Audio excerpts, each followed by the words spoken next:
The Titanic was hailed as the largest and most luxurious ship of its era, a floating palace that captured the imagination of millions. When she first appeared at the docks, her sheer size and grandeur left onlookers in awe. Towering above the workers and crowds, the Titanic seemed to embody the very spirit of progress and ambition that defined the early 20th century.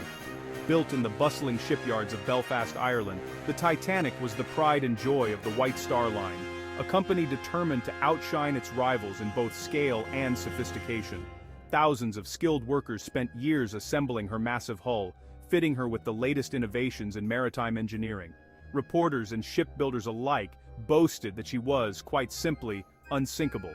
Newspapers around the world ran headlines proclaiming her invincibility, fueling a sense of wonder and confidence in this marvel of modern technology. This bold claim captured the world's imagination.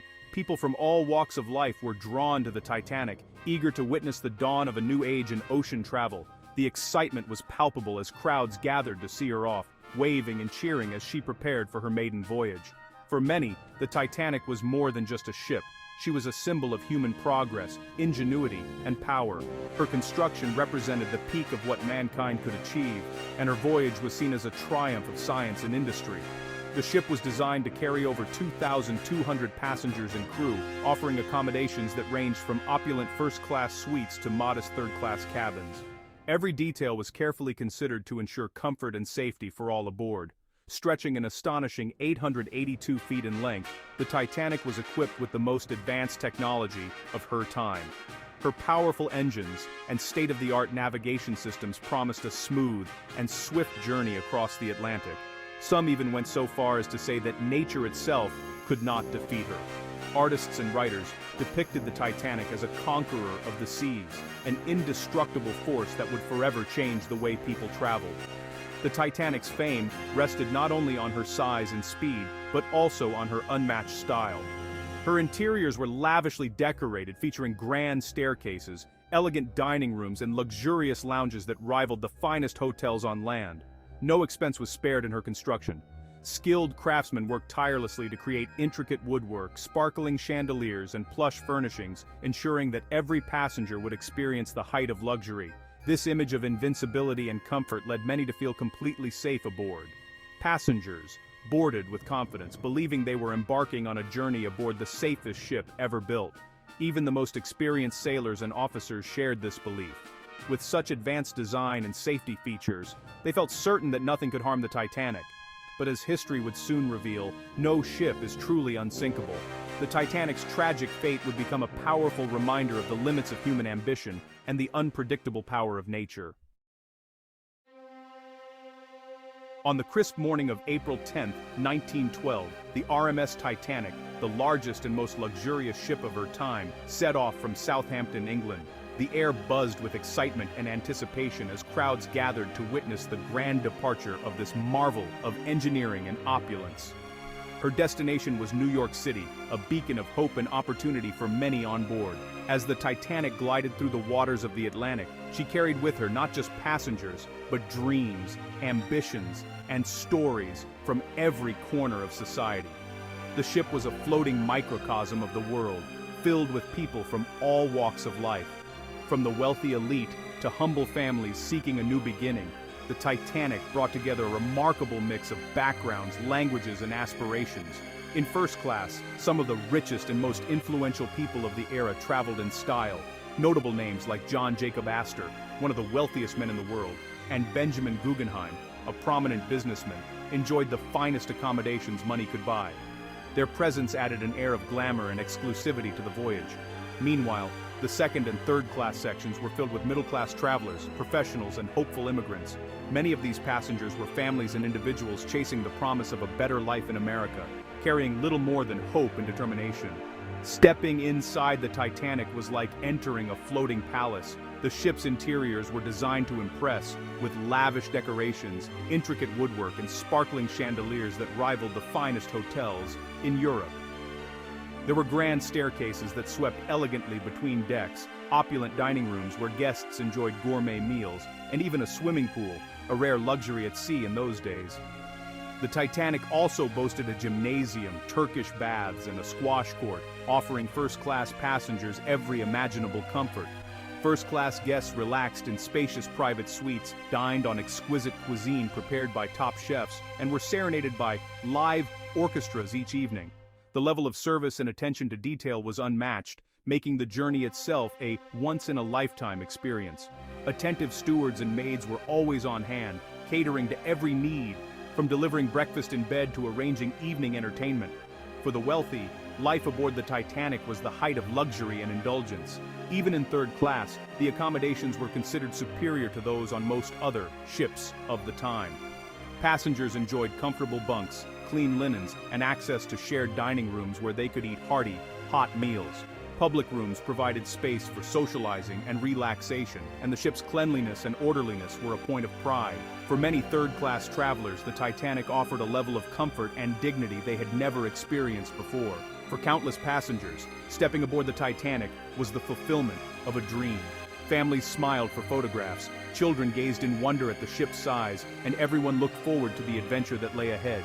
Yet, beneath all the glamour and excitement, the Titanic carried a hidden risk. The ship's design, though advanced, had its flaws, and the number of lifeboats was far too few for everyone on board.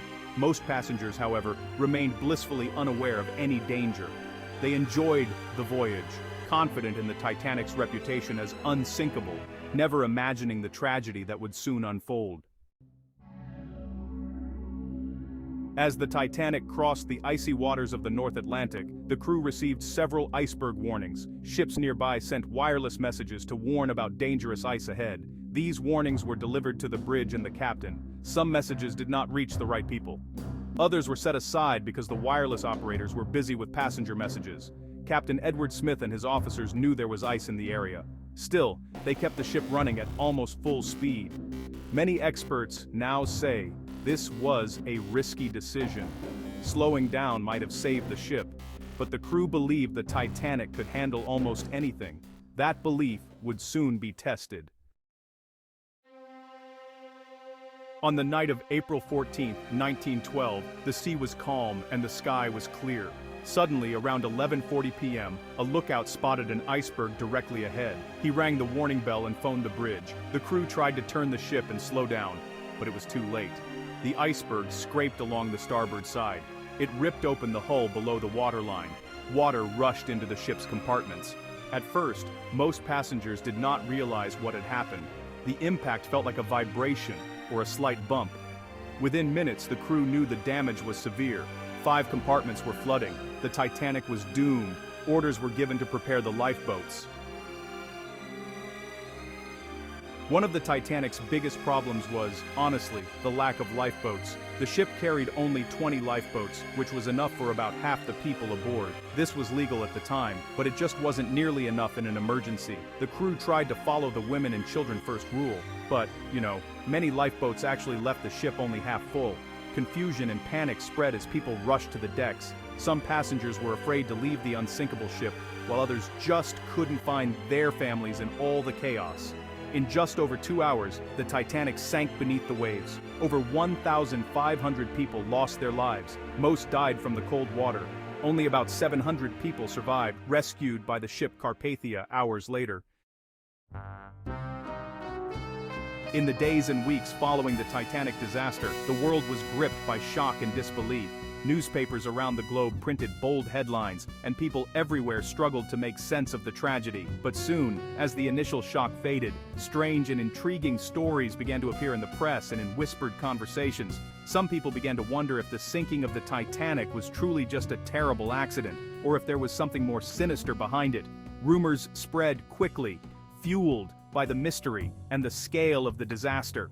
One of the most famous and persistent theories claims that the Titanic was actually switched with her nearly identical sister ship, the Olympic. According to this idea, the Olympic had been damaged in an earlier accident and was secretly substituted for the Titanic as part of a massive insurance scam.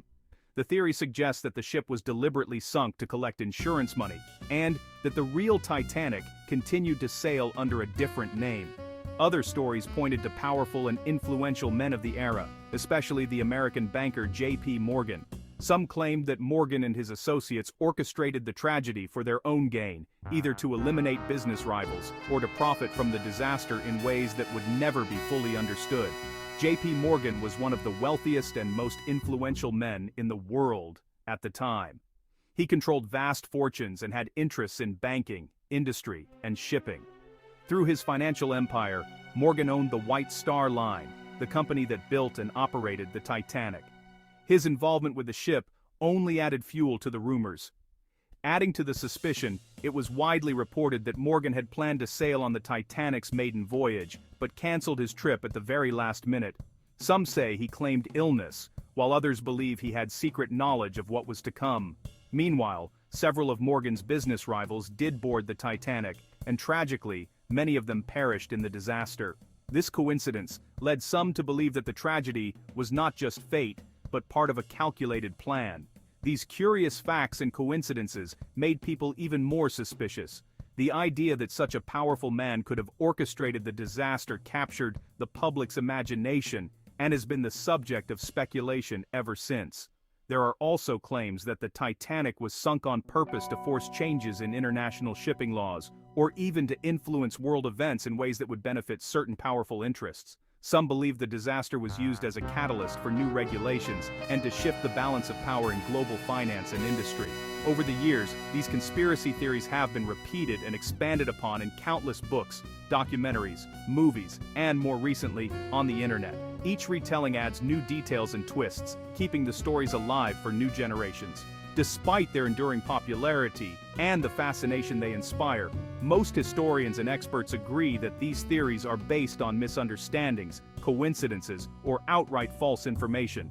The real story of the Titanic is tragic enough, but the myths and mysteries surrounding it continue to capture our imagination to this day.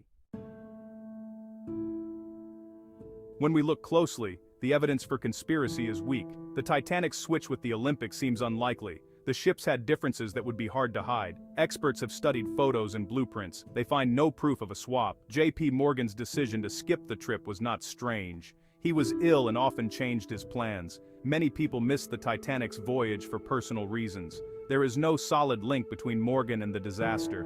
Most historians agree the sinking was a tragic accident. Poor decisions, overconfidence, and bad luck played the biggest roles. The Titanic struck an iceberg that no one saw in time. The lack of lifeboats turned disaster into catastrophe. Still, conspiracy theories survive because people want simple answers to big tragedies. Experts have studied the Titanic for over a century. They have examined the wreck, interviewed survivors, and read thousands of documents. The main cause of the disaster was human error. The ship sailed too fast in dangerous waters. Iceberg warnings were ignored or not fully understood. The ship's design was strong but not perfect. The compartments were supposed to stop flooding, but the iceberg cut through too many at once. The lifeboat shortage and confusion during evacuation led to the high death toll. Most historians agree that the sinking was not planned. It was a terrible accident made worse by pride and mistakes. The Titanic's story remains a warning about overconfidence and ignoring risks. The Titanic disaster changed the world. After the sinking, new rules were made for all ships. Lifeboats had to be enough for everyone. Crews were trained for emergencies. Radio operators had to listen for iceberg warnings around the clock. People also learned that no human creation is truly invincible. The unsinkable ship taught us to respect nature and prepare for the worst. Pride and carelessness can have deadly results. Even today, the Titanic's story reminds us to value safety over speed. We must learn from history so we do not repeat its mistakes. The truth about the Titanic is both tragic and important for everyone to understand.